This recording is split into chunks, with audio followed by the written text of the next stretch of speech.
Hi there, young viewers. Thanks for tuning in, and welcome to the 48th Annual Maryland Sheep and Wool Festival. This is the first year for our children's author chats and readings. We decided to make 2021 the year of the dog. I know many of you watching this have one dog or two or more, even if they're stuffed ones that you love. This weekend, you can learn more about wonderful dog books and even hear parts of them read. You can also buy the ones you love the best. So without further ado, let's begin. I'm Sky Anderson, and I will be introducing these chats and readings with some of our authors. This book chat, however, is a bit different from the others. In a few minutes, we'll listen to the very first book to read to dogs, the Bedtime Book for Dogs. But first, I'll talk a bit about the author, and then we'll listen to him reading his book to his wonderful dog, Westminster. I know you'll love it as much as I do, and will read it to your dog as often as I read it to mine. It made my A list of children's books for 2013, even if it was written in 2011. The Bedtime Book is a charming story about a dog who decides he'd rather walk to the park by himself than wait for his human. But then he discovers that his usual activities just aren't as much fun without a good friend to share them with. It's a perfect book for dog lovers of all ages, with words dogs will understand and kids will want to read again and again. Westminster is definitely a good dog, just like yours. And yes, his name is Westminster. Our famous author, Bruce Littlefield, lives in New York City. He's an actor and an author of 17 books, including bestsellers. One of his other books is a great photo book, Airstream Living, available also at the Howard County, Maryland Public Library. A lifestyle expert, Bruce shares his passionate curiosity, and he's occasionally mischievous, through his books and both TV and radio appearances. He has also appeared in magazines and newspapers all over the country. Can you imagine that? He is that famous. Originally from South Carolina, Bruce designed and owned two successful restaurants, including the Alamo, Mexican food worth fighting for.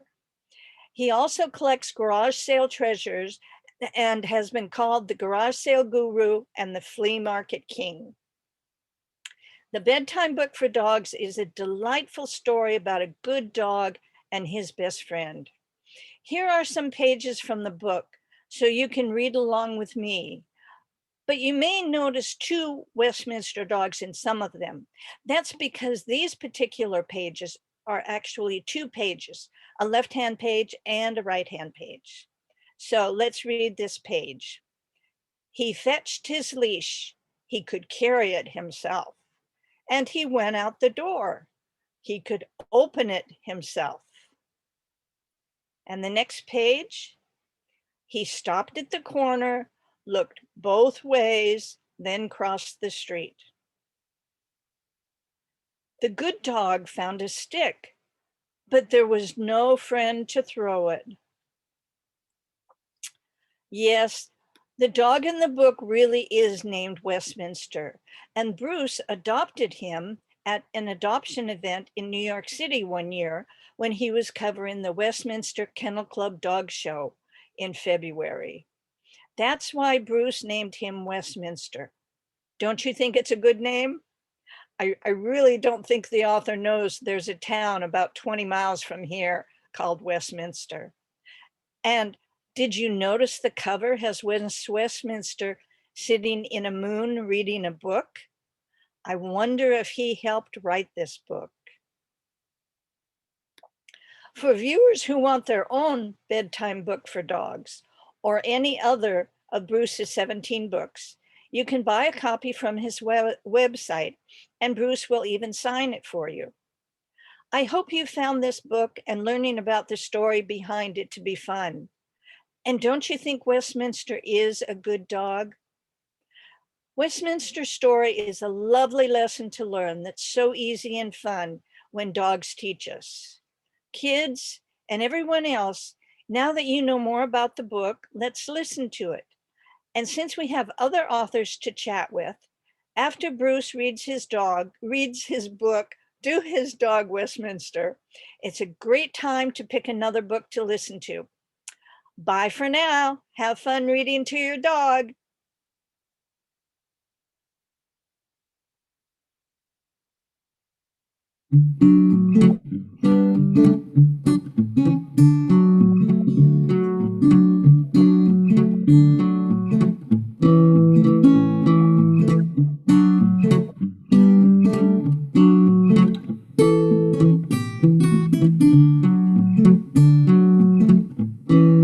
Lie down. Lay down. Okay.